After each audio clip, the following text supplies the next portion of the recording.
안녕하십니까. 지금부터 예도는 마르크스의 6번째 강좌를 시작합니다. 오늘의 주제는 마르크스의 경제고요. 67년도에 출간된 자본론 1권과 그 다음에 그룬트리세 그리고 자본론 2, 3권은 마르크스가 죽고 나서 편집하는 거죠. 그룬트리세에서. 그래서 이런 부분들을 왔다 갔다 하면서 오늘 마르크스의 경제에 관하여 예도가 파헤치려고 합니다, 여러분. 그런데 어쨌든 오늘 날씨가 너무 좋고요.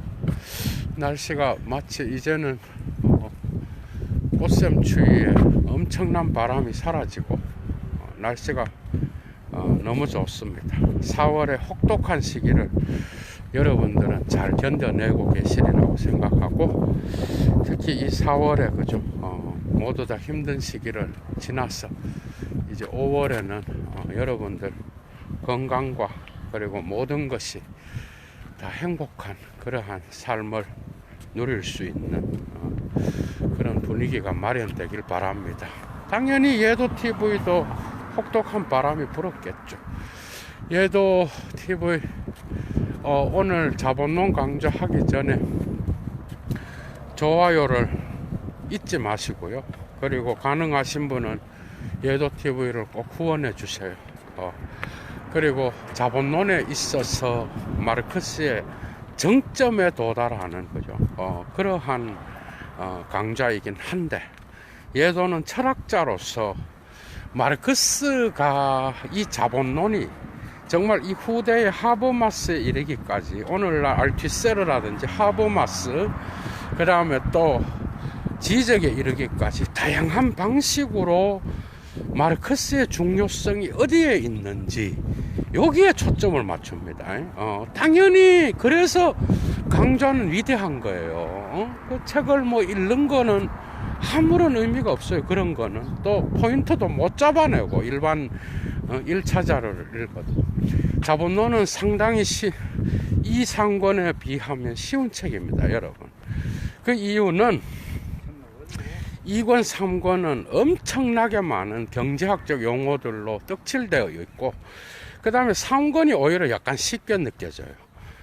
그런데 예도도 2권을 읽을 때는 도대체 이게 무슨 말인지 하면서 할 때가 많은데, 여러분들도 2권을 읽으려고 하면은 상당히 많은 경제학적, 그렇다 그래서 막스가 경제를 전공한 자가 읽으면 잘 읽히느냐?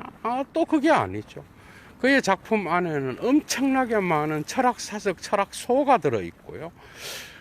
그래서 그런 것들을 여러분들이 감안해서 예도의 어떤 그러한 의도를 파악하시고 강좌를 잘 경청하시고 마르크스의 사유를 여러분들이 섭렵하는 데 도움이 되었으면 합니다. 자, 그렇다 그러면 마르크스의 핵심적인 목표가 뭐겠어? 사실 오늘날 20세기 중후반부터 마르크스의 방법론에 대한 많은 연구가 있었고요. 그런 것들이 또한 해겔 철학과의 관계 안에서 어떻게 나타나는지 예도가 이미 얘기했듯이 그는 청년 해겔 학파를 다 버리지만은 결국 끝까지 붙잡고 있는 거는 해겔이에요, 여러분. 해겔. 잘못 알고 있는 사람들이 많아. 해겔을 붙잡고 있어. 그룬트리세에서 그룬트리세 상당히 긴 서문을 갖고 있죠. 여러분들에게 부탁드리고 싶은 건 그룬트리세를 다 읽어라, 그건 아니고 서문 정도라도 꼭 자본론과 더불어서 읽어보시면 좋을 것 같아요. 서문이라도. 서문과 그 다음에 자본론 1권 제2판 서문이 매우 중요합니다. 거기에 마르크스는 해겔과의 관계를 설정하고 있고, 그 다음에 또 자기 자신이 이러한 주제, 자기가 목표로 하는 분석의 주제, 그게 뭐겠어? 영국 자본주의의 산업 구조입니다, 여러분. 경제 구조라고요. 그러니까 그 구조를 해결의 방법론을 갖고 파헤친다라고 설명을 하면서 이 부분과 전체에, 그리고 모든 개별적인 사례들은 전체적인 종합과 연결되어 있으며, 이 사례들을 모아서 그 요소들이 관계를 이루어서 역사의 전체, 유물론적 역사의 전체의 어떤 그러한 특징들과 연결되어 있음을 밝히고 있다. 그래서 말하기를 해겔을 쓰레기통에 넣었다라고 생각하는 자들, 해겔을 완전히 땅에 묻었다고 생각하는 이런 수준 낮은 아류들은 해겔을 전혀 이해하지 못했다. 이러면서 자기의 청년 해겔 학파를 내버립니다. 단지 나의 스승 해겔에 대하여서 나는 비판을 가할 수밖에 없는데 그의 변증법에서 나는 신비를 벗겨내겠다, 이런 이야기를 한다고, 여러분.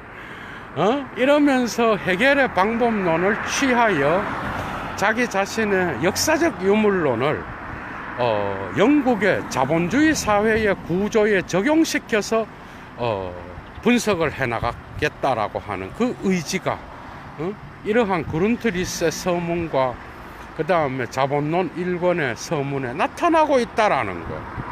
예도가 이미 이야기했죠. 그룬트리스는 사실은 마르크스가 영국에 정착하고 나서 49년도 이후에 아주 많은 그 50년대에 그 엄청 힘든 삶을 살잖아요. 자본의 어떤 그러한 관리에 어떤 그 문제가 있어서 자본을 잘 관리하지 못했습니다, 마르크스가.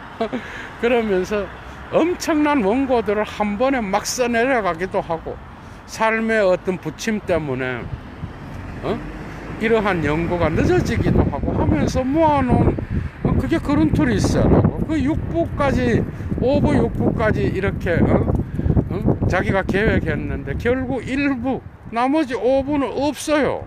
그런데 그 일부를 편집해갖고 만들어낸 게 자본론이야, 여러분. 그게 자본론은 뭐야? 완성된 작품이 아니야.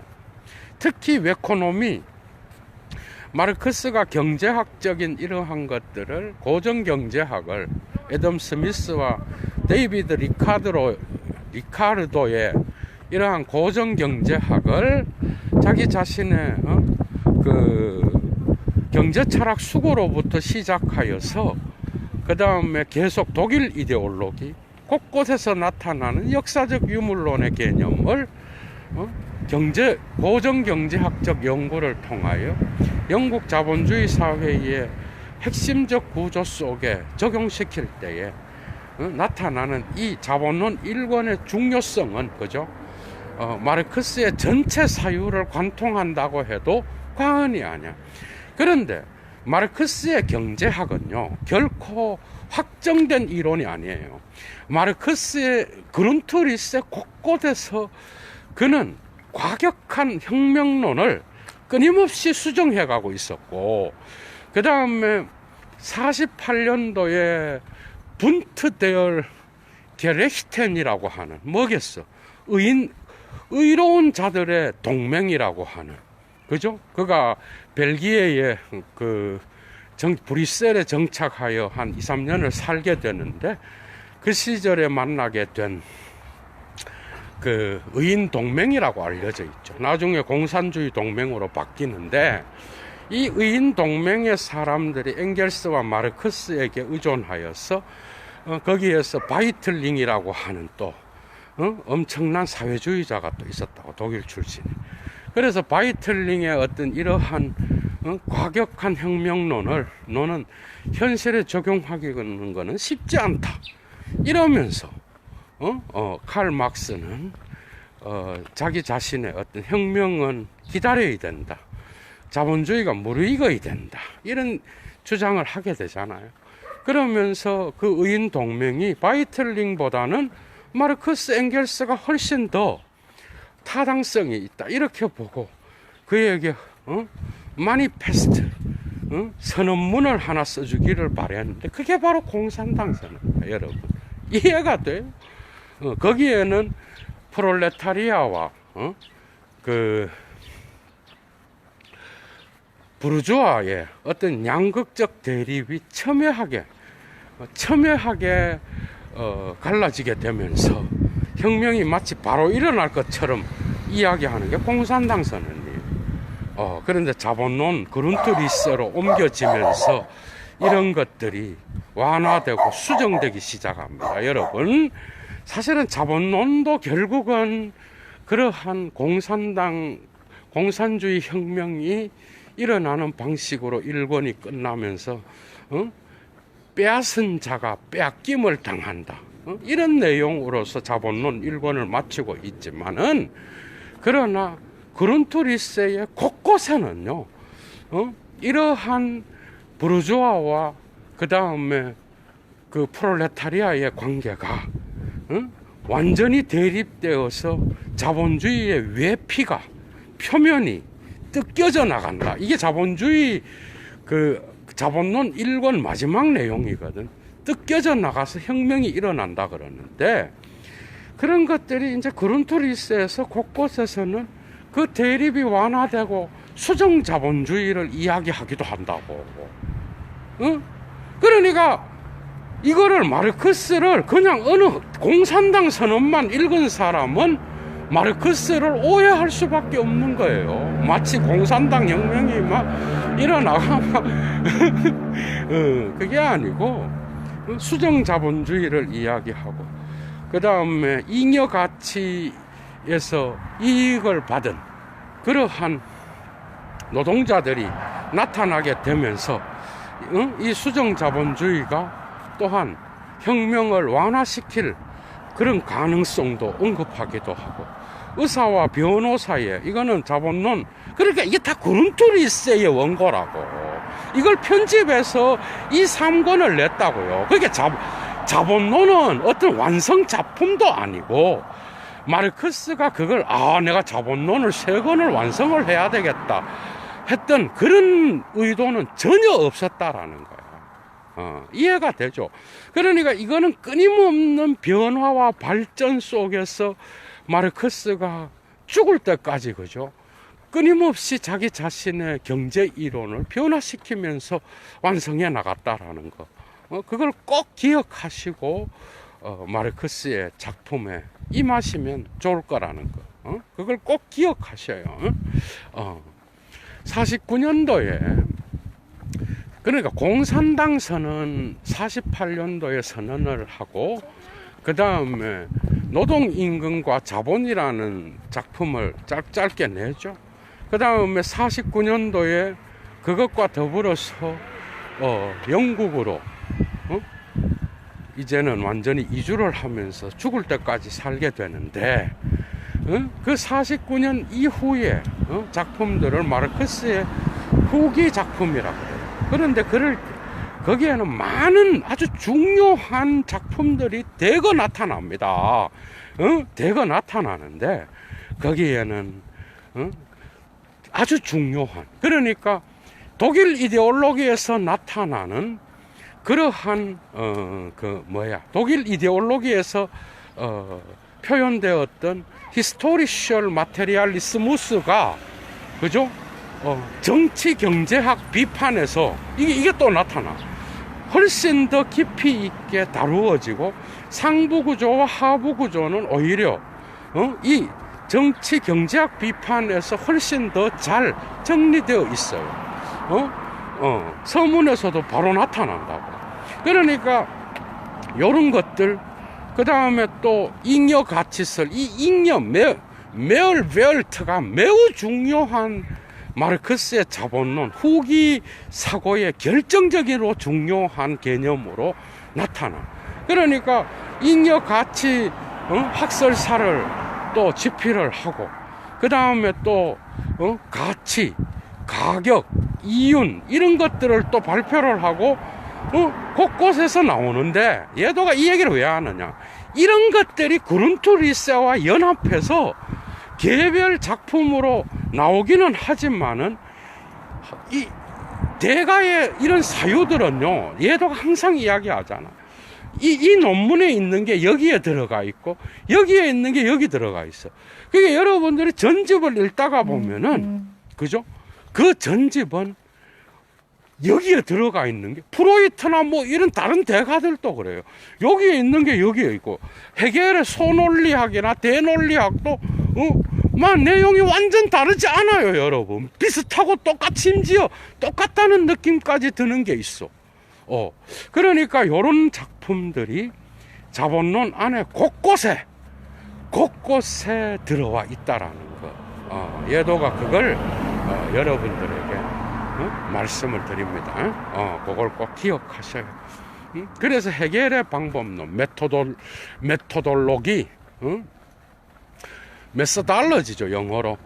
그러니까 그 방법론에 대하여 헤겔과의 관계를 설정하면서 자기 자신의 어떤 그 주제는 영국 자본주의 부르주아 사회에 대한 경제적 구조, 그러니까 그 사회의 토대를 형성하는 구조에 자기 자신의 역사적 유물론을 대입시키는데 자본론 1권의 절반이 역사적 유물론 이야기예요, 여러분. 그러니까 여러분들이 독일 이데올로기와 그 다음에 예도가 5번째 강좌를 열었던 마르크스의 역사관을 이해하고 있는 자만이 자본론의 경제학 그 첫 번째 책인 그 자본론의 다양한 이야기들을 따라갈 수가 있는 거예요. 그러니까 그걸 적용을 시키는데 가장 중요한 오늘날 지적, 알티세르, 하버마스의 가다머의 논쟁 이런 것들에서 곳곳에서 드러나는 그 마르크스의 중요한 핵심이 뭔지 알아요, 여러분? 이건 니체랑도 같이 갑니다. 프로이트랑도 같이 갑니다. 칼 막스의 위대한 점은요, 공산주의 사회주의라기보다는 이 자본주의의 허위 의식을 블로스 슈텔렌, 독일어로 블로스가 뭐야? 발가벗은이야. 그러니까 블로스 슈텔렌, 발가벗겨서 세워놨다라는 거야, 여러분. 이해가 돼요? 그러니까 그 구조가 갖고 있는 표면이 아닌 심층을 꿰뚫으면서 그 고전 경제학자들이 표면적으로 언급했던 그러한 자본주의 체제의 속에 들어있는 그러한 무의식을 파헤치듯이 그 사회 구조가 갖고 있는 그러한 발전이 더 심층적으로 어떻게 나타나며 그 원인이 뭐고 그 다음에 어떻게 태어나고 그 다음에 또 그것이 어떻게 유지가 되고 어떻게 소멸하는지 이러한 사회 구조의 심층을 그죠? 역사적 유물론의 개념을 갖고 그리고 고전 경제학자들에 대한 비판적 고찰을 통하여 거기 자본주의 구조가 갖고 있는 허위 의식을 폭로했다라는 거. 야, 여러분 이게 이제 철학에서 제일 중요한 거예요. 그러니까 의심의 철학자였다라는 거야. 니체랑 같이 갈 수 있어. 이 부분은 프로이트랑 같이 간다니까. 그러니까 그 사회 그러니까 그 뭐야 데이비드 리카르도나 아담 스미스나 거기에서 벤담이나 그 다음에 영국의 공리주의자들이나 그들이 주장했던 고전 경제학의 핵심적 개념이 뭐예요? 핵심적 개념은 결국 이들에게서도 그 사회 구조의 토대를 형성하는 건 노동 생산 관계요, 노동이라고 그랬어요. 그러니까 막스는 이러한 것들이 헤겔을 통하여 여러분 정신현상학의 주인과 노예의 변증법에서 그 사회적 관계의 자기의식이 그죠? 가장 중요한 게 자연과 사물을 직접 만지고 다루는 이 노예가 얼마나 중요한지, 그럼으로써 이 노동이 얼마나 인간관계와 사회적 관계에서 얼마나 중요한지를 이미 헤겔이 이야기했어. 그러니까 이런 것들이 고정경제학에서도 동일하게 적용되는 거예요. 그러니까 고정경제학에서 중요한 건 역시도 사유재산, 사적 소유와 그 다음에 이윤과 가격, 그 다음에 자유로운 시장, 요런 것들을 주제로 하여서 자본주의 체제가 어떻게 돌아가는지를 이야기했어. 이들 역시도. 그런데 막스는 이 가격이라든지 그 다음에 이 자유로운 시장의 구조가 어떤 방식으로 그 사회의 전체 유기체 안에서 형성되고 작동되는지를 표면적으로 주어진 것으로서 고정경제학자들이 봤다 그러면 막스는 주어진 게 아니라는 거야. 만들어진 거지. 이해가 돼요? 야, 여러분이 요 부분이 니체랑 같이 갈 수 있어. 요 부분을 여러분들이 논문을 써도 돼요. 그게 요 부분은 그러니까 만들어진 거고, 이거는 심층을 들어가 봐야 거기에서 어떤 왜곡이 발생하는지를 알 수 있다는 거예요. 고정경제학자들의 순진함은 여기에 있었어요. 그냥 표면적으로 주어진 것이고, 이 자본주의 체제를 그냥 우리는 벗어날 수 없고 그 체제가 어떻게 돌아가는지를 이야기하는 정도였지, 그 심층에서 어떻게 왜곡시키고 그 가격이 어떻게 발생하고 그 다음에 또 사유재산, 사적 소유와 이윤의 관계, 그 다음에 자유로운 시장을 통하여 그 노동자의 생산물과 생산물 속에 포함된 노동력이 등가 교환으로서 자유로운 시장에서 동일하게 그런 것들이 자유로운 법적 체제 안에서 이루어져 가고 있다. 여기까지는 여러분 개나 소나 다 이야기하는 거예요. 칼 막스의 다른 점은 뭐? 그래 한번 보자. 가면을 뚫어버리는 거야. 이건 표면적인 분석인 거야. 그래 자유가 있다고, 거기에 평등이 있다고, 거기에 변담이 있다고. 이거는 실제로 자본론 70에서 100페이지 사이에는. 그러니까 거기에 자유가 있고 변담이 있고 평등이 있고 사유재산을 보호하는 그러한 평등과 등가 교환이 존재한다고, 자유로운 시장이 있다고. 과연 그런가?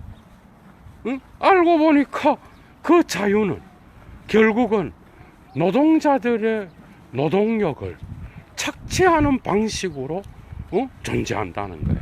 그러니까 이데올로기 비판에서 가다머가 하버마스랑 논쟁할 때 하버마스가 가다머의 전통 개념을 박살내면서 너의 자폐적 전통 속에 이러한 사회적 불균형, 그래서 표면적으로는 정당하고 평등하고 자유롭게 보이는 이러한 것들이 그 배후에서는 특정 계급과 특정한 자들을 억압하는 수단으로서 이데올로기라고 작동한다면 너의 전통은 무엇을 말할 것인가? 여러분 이걸 그대로 응용하죠. 알티세르 역시도 자기의 이데올로기 이론에서 이런 것들을 갖고 가죠. 그러나 좀 다르죠. 마르크스보다 조금 더 현대적으로 바꾸죠. 구조주의적으로 바꾸죠, 당연히. 그런데 마르크스의 중요한 그러한 업적이 있다면 이런 거라는 거예요. 표면적으로는 자유, 평등, 박애가 일어나. 자본주의 구조는 평등해요. 자유로운 시장에서 그 가격이, 우리가 국가가 가격을 결정할 수가 없어. 자유롭게 수요와 공급에 의하여 자유로운 경쟁, 말은 좋죠. 그 자유 속에 과연 동등한 자유가 있는가? 그러니까 거기에서 고정경제학자들이 말하는 사용가치와 교환가치를 확 뜯어버려요.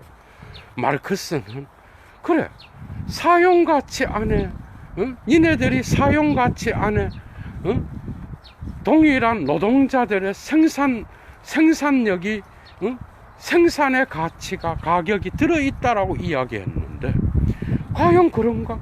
자본주의로 바뀌어가면서 교환 가치가 중요해지는데, 이 교환 가치로 바꾸게 되면 상품을, 옛날에는 자본주의 이전 시대에는 뭐 중세나 봉건 사회나 고대 사회가 그랬다는 거예요.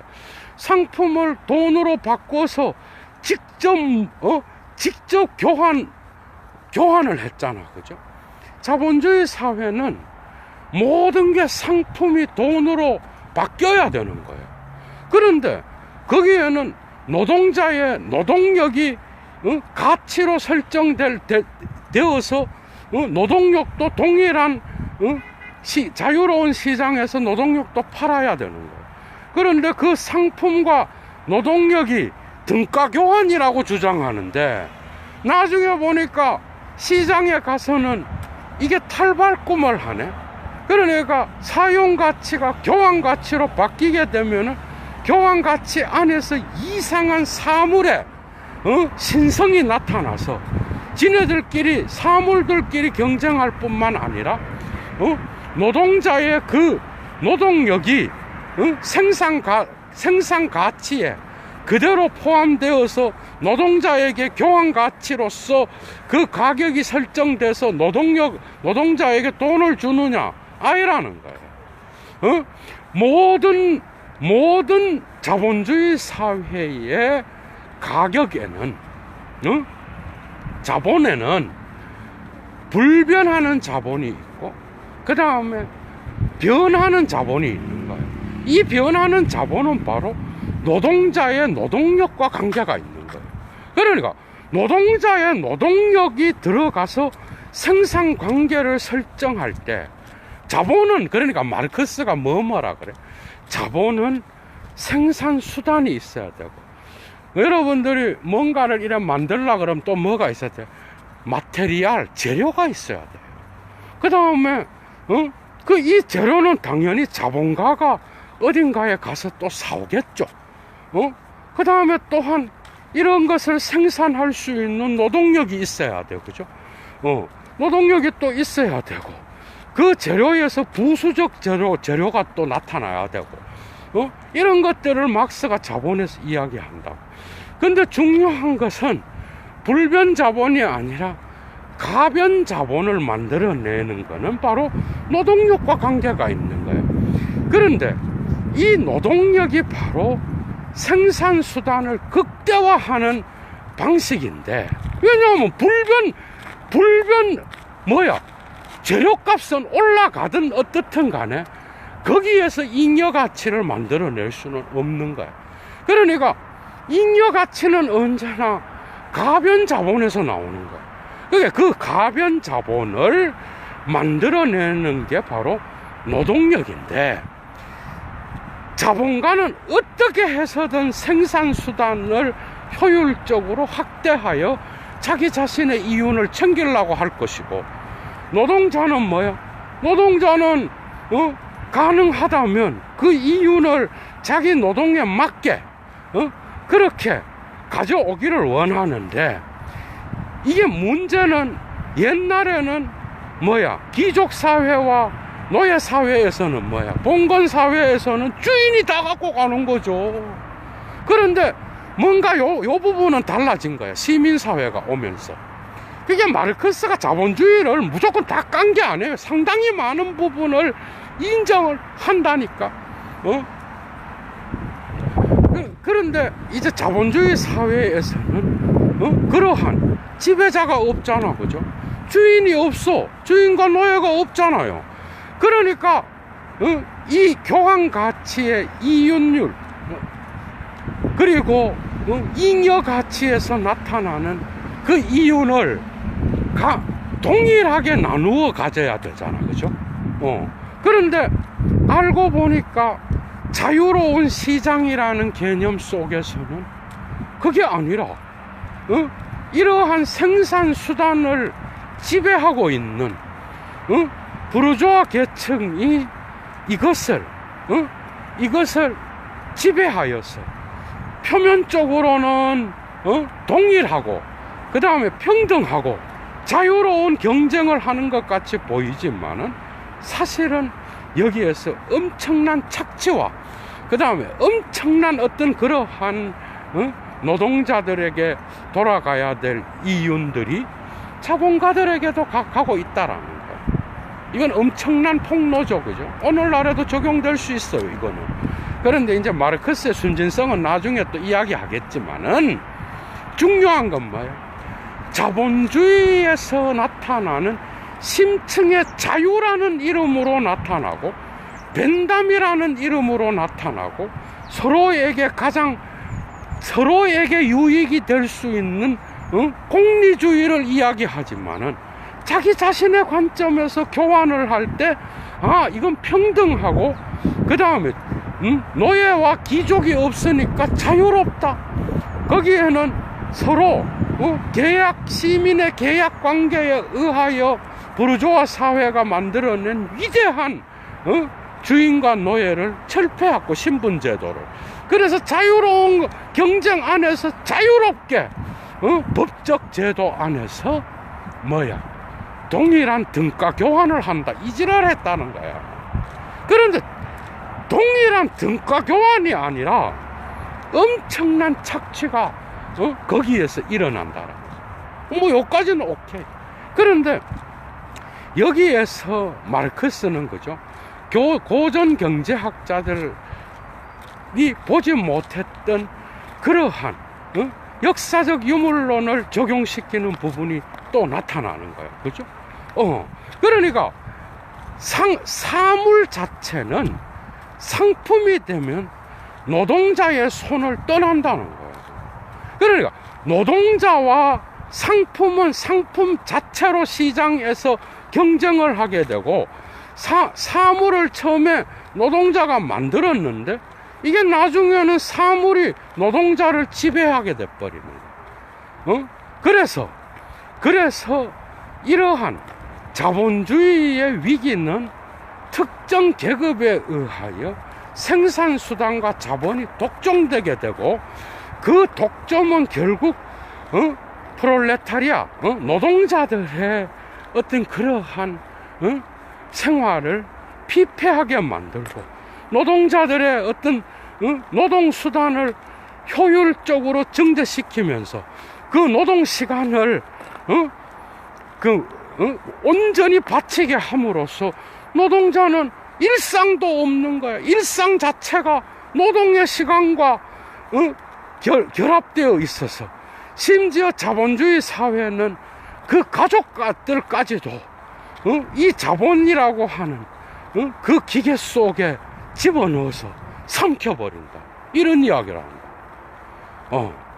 그런데 곳곳에서 혁명과 이런 이야기를 하지만은 그런 것들이 아주 공산당 선언이라든지 독일 이데올로기에서 나타났던 것처럼 그렇게 첨예하게 나타나는 게 아니에요. 첨예하게. 그러니까 이런 것들은 마르크스 역시도 공산주의를 이야기를 하고 혁명을 이야기하지만 그룬트리스로 가면 또 다른 이야기를 한다고.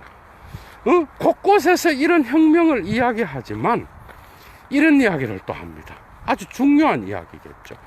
그러니까 자본주의는 이러한 자본주의보다 더 중요한 생산적 관계는 언제나 이러한 모체로부터 자본주의가 쇠약하게 될 때 나타나는데, 이 말은 뭐죠?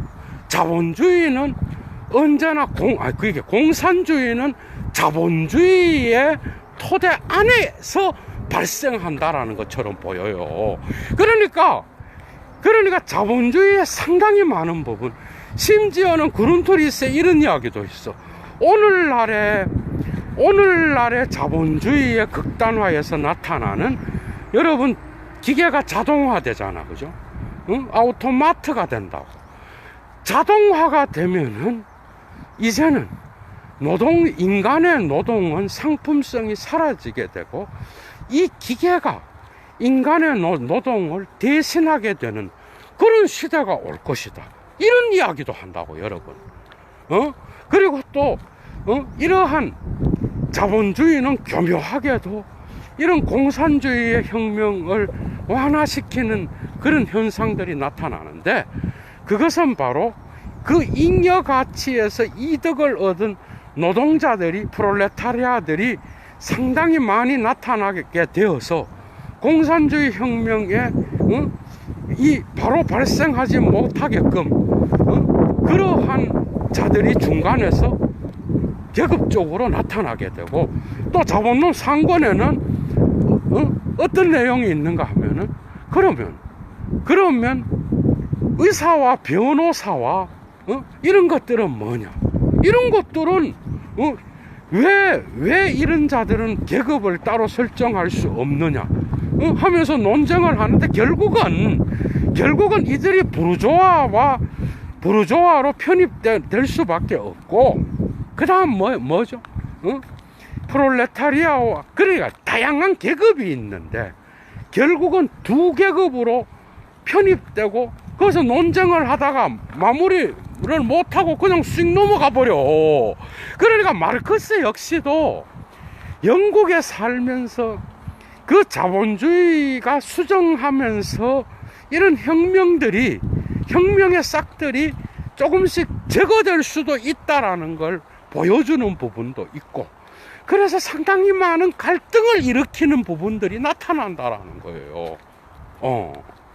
그러니까 마르크스는 공산당 선언을 할 때까지만 해도 엄청나게 막 이 두 개의 대립이 일어나서 결국은 공산당이 승리하는 혁명의 순간이 올 것이다, 이러면서 막 나가는데, 나중에 이 자본론과 그룬트리스에는 많은 부분들이, 그러니까 이런 자본론 안에서 완화된 혁명을 또 완화시키는 부분들이 나타나고요.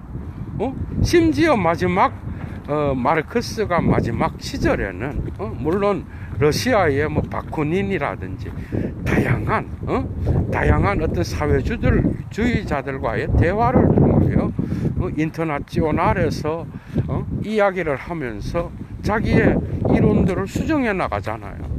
거기에서는 또 농민한테도 엄청난 관심이 많았어, 말년에는.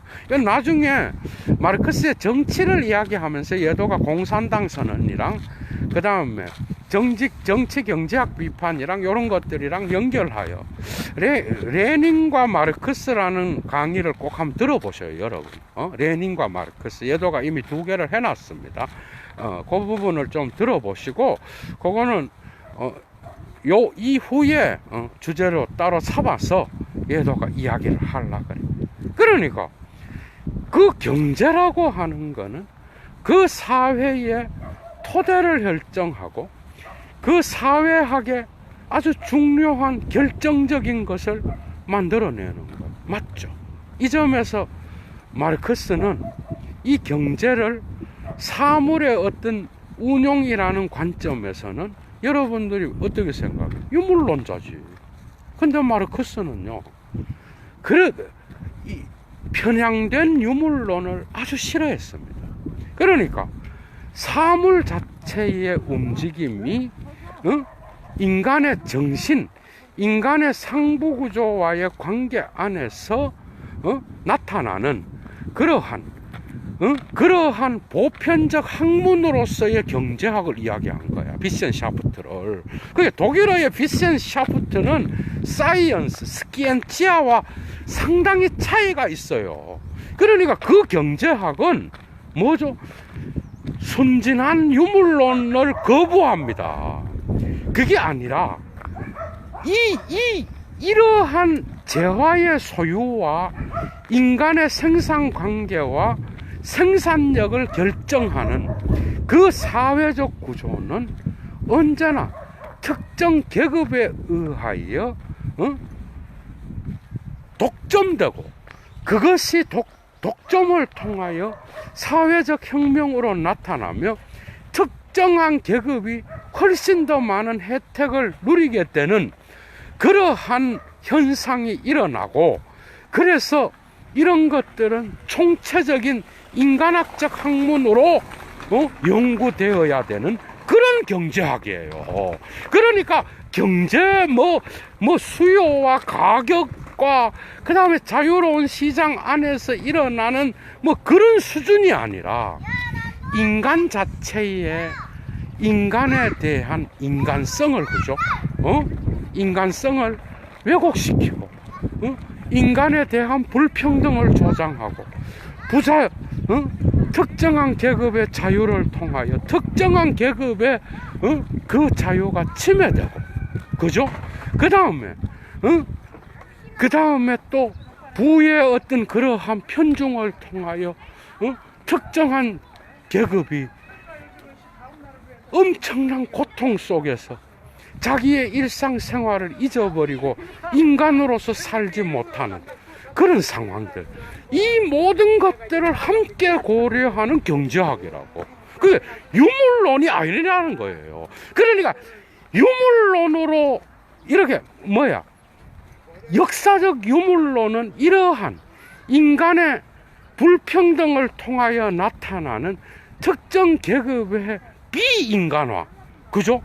그 다음에 이런 비인간화가 사회적 상부구조와 하부구조의 관계, 변증법적 관계에서 어떻게 나타나고 어떻게 형성되는지, 이런 것들을 함께 고려하는 그런 비센샤프트가 돼야 된다는 거예요.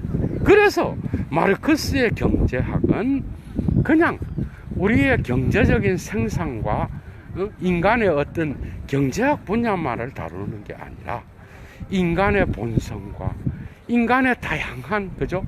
그러한 문제점들을 함께 고려하는, 그래서 거기에는 다양한 인간학적인 그러한 휴머니즘이 함께 고려되어야만이 바로 그것이 올바른 경제학을 설정한다라고 봤다라는 거예요. 이게 마르크스의 경제학이 다른 경제학자들과 다른 거예요, 여러분. 그러니까 어떤 현상이 일어나면 가격은 어떻게 산출이 되고, 사유재산은 어떤 방식으로 돌아가고, 그래서 부동산은 어떻게 결정이 되며, 그 다음에 이 가격 변동은 어떻게 그래서 이런 것들을 수치로 만들어내서 이런 것들을 이야기하는 그런 경제학이 아니라고요. 그게 아니라 이 경제학은 인간학을 포함합니다. 그래서 많은 경제학자들이 마르크스의 기여를 보지 못하고, 그죠? 그냥 공산주의자. 아니요, 공산주의를 얘기하기보다는 오히려 자본론은 자본주의의 구조를 더 많이 파헤쳐. 그런데 이 자본주의의 구조가 어떻게 보편적 인간의 인간성을 특정 계급에 의하여 착취되고, 그리고 고통을 가져오고 특정 계급을 기계화시키면서 자본주의의 기계에 톱니바퀴, 특정 계급의 희생에 의하여 돌아가는지, 이런 것들을 폭로한다라는 거예요. 이해가 되죠? 그 점에서 마르크스의 기여는 탁월한 거예요, 여러분. 그리고 오늘날 철학자들 다 막스를 이야기하는 거야. 그게 자본주의. 그러니까 이런 비판이 없이는요, 자본주의도 망한다니까, 여러분. 자본주의 역시도 그 수정이 이런 사회주의적인 관점에서 마르크스적 견해를 본따서 끊임없이, 이렇게 되면은 특정 계급이 힘들어지겠구나, 이래 되면 자본주의 구조 자체가 망할 수밖에 없겠구나, 이렇게 되면 폭동이 일어날 수도 있겠구나, 이러면서 자본주의를 재수정하는 거예요. 그래서 데리다는 자본주의 사회의 핵심, 미국 사회의 한중간에서 마르크스의 유령을 외칠 수 있었던 거예요, 여러분. 그게 뭐야? 니네들이 완벽하고 마르크스가 뒤졌기 때문에 이제 더는 소련과 함께 무덤 속으로 들어갔다라고 하는 후쿠야마의 그 예언은 순진한 발상이라는 거야. 그 자본주의 사회에서 나타나는 실업의 양태, 부의 편중, 양극화, 그 다음에 거기서 나타나는 무수한 사회적 문제들은 마르크스의 요령이 살아있다라는 걸 증명하는 거라는 거야. 니네들이 너무 빨리 푸닥거리를 하는 게 아니냐? 오히려 막스는요, 자본주의의 수정을 가하게 함으로써 자본주의가 살아있게끔 하는데 도움을 준다니까, 여러분. 이 세계의 국가는요, 어디에도 순수한 자본주의는 없습니다, 여러분. 그러면 살 수가 없어요. 자유로운 시장을 얘기하지만 위기가 오면 조정하고요. 그렇지 않나요, 여러분? 그 다음에 평등과 그 다음에 자유로운 경쟁을 이야기하지만은 그 구조가 달라지면 국가에 의하여 이렇게 되면은 다 망하겠구나, 이런 시점이 온다든지, 위기 상황이 오면은 공적인 이름으로 수정해 버린다니까, 여러분. 그렇지 않나요? 그리고 공적인 영역, 인간이 근본적으로 살아가야 되는 그러한, 우리나라도 그렇잖아. 라면 가격 옛날에 한 번씩 어느 공장에서, 아니 어느 회사가 한번 올렸다가 서민들한테 욕을 바가지도 얻어먹고 다시 내려오는 그런 경향이 있죠. 우유, 그냥 기본적으로 독일은 그래. 우유와 그 다음에 여러분들 비타민이 필요하죠. 그게 뭐야? 주스, 이런 거는 가격을 올리지 않아요, 웬만하면은. 이해가 돼요? 그러니까 공적으로 인간이 살아가야 될 근본적인 그러한 것들은 공적으로 가는 거야. 자유 경쟁에 맡기지 않아요, 어느 국가든지. 그게 지금 이 전염병에 의하여 여러 선진국들이 이 의료 체계가 뭔가 이 인간의 보편적인 그러한 인간성에, 그죠? 뭔가가 이게 치우쳐져 있다라고 생각되잖아. 이거 뜯어 고쳐야 되겠다, 이러면서 정치가 나서서 이런 부분들을 개선하잖아, 여러분. 복지체계, 여러분, 그게 자본주의의 경제정책으로부터 복지가 나옵니까, 여러분? 이런 것들을 수정하면서 보완해야 이 구조가, 자본주의 구조 역시 돌아가고 유지될 수 있는 거라고. 마르크스는 거기에 결정적인 역할을 했습니다, 여러분. 엄청난 역할을 했어. 오늘날 지적이 다른 소리로 이러한 불평등과 이 구조의 문제가 나타날 때 그거 가서 막 올라가서 막 떠들어대는 이유가 뭐야, 여러분? 그게 막스에 근거하여 이야기하는 이유가 뭐예요? 그 병폐와 그런 모순들은 끊임없이 막스에 의하여 비판되어 왔다라는 거예요. 그게 자본론에서 매우 중요한 에코노미의 비센샤프트를 의미한다라는 거예요. 그러니까 그냥 어떤 특정 구조 안에서, 사회 구조 안에서 경제의 분야가 어떠냐, 이게 아니고 그 경제가 돌아가는데 그 사회의 총체적 구조와 인간의 관계, 이해가 되죠? 이 부분에서 유물론이 아니라고 내가 얘기를 한 거예요. 막스도 그러한 기계론적 유물론을 아주 싫어했습니다. 그러니까 이 총체적 구조에서 나타나는 그러한 경제적 조건이 그 인간들 전체에 있어서 인간들의 전체를 살리는 구조로 가야 된다. 그렇다 그러면 자본주의는 끊임없는 수정을 통하여, 그죠? 지금까지 살아남은 거예요, 여러분. 또 뭔가 일어나고 또 문제가 생기면 또 수정하는 거. 왜? 망하게 생겼으니까. 절대 하나의 구조로 못 가는 거예요. 거기에는 이러한 자본주의 사회 구조, 부르주아 사회 구조의 그러한 모순점과, 그죠? 거기에서 나타나는 양극화와 불평등과 부자유와 인간의 어떤 인간성을 말살시킬 정도로까지 인간의 삶을 분업과 노동으로 채웠던 그러한 자본주의 사회의 병폐를 또한 수정할 수 있게끔 만들었고, 오늘날 그걸 뭐라 그래요? 오늘날 극단화된 자본주의를 뭐라 그래요? 글로벌리즘을 통하여 나타나는, 그래서 양극화의 심화가 엄청 심하게 나타나잖아. 이런 것들을 조정하고 정치가 이런 것들을 가능한 한 그 양극화가 뭔가 극심하게 일어나지 않도록 조정하려고 하는 거. 이게 왜 나쁜 거야, 이게? 이걸 자본주의 역시도 살아갈 수 있는 그런 구조로 가는 거예요, 이게.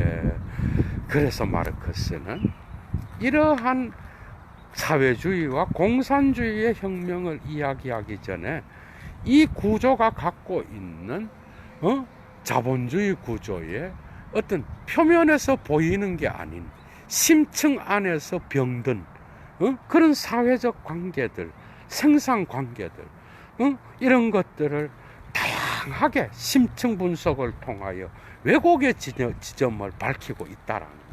이런 것들은 오늘날 21세기에도 중요한 마르크스의 업적으로서 오늘날 살아있는 철학자들에 의해서도, 그죠? 끊임없는 자본주의 비판의 중요한 주제로서 나타난다라는 거예요. 이 점에서 마르크스는 폴 리게르는 자기의 프로이트에 대한 연구에서 마르크스를 의심의 철학자로, 그죠? 니체와 프로이트와 함께 의심의 철학자로 위치시키고 있다는 거. 이 점이 매우 중요한 막스의 기여라는 거. 더 많은 얘기들이 할 얘기가 있는데 이 일을 만들든지 해서 보충하고요. 막스의 강좌는 계속됩니다, 여러분. 예도는 물러갑니다. 좋은 하루 되십시오. 추스.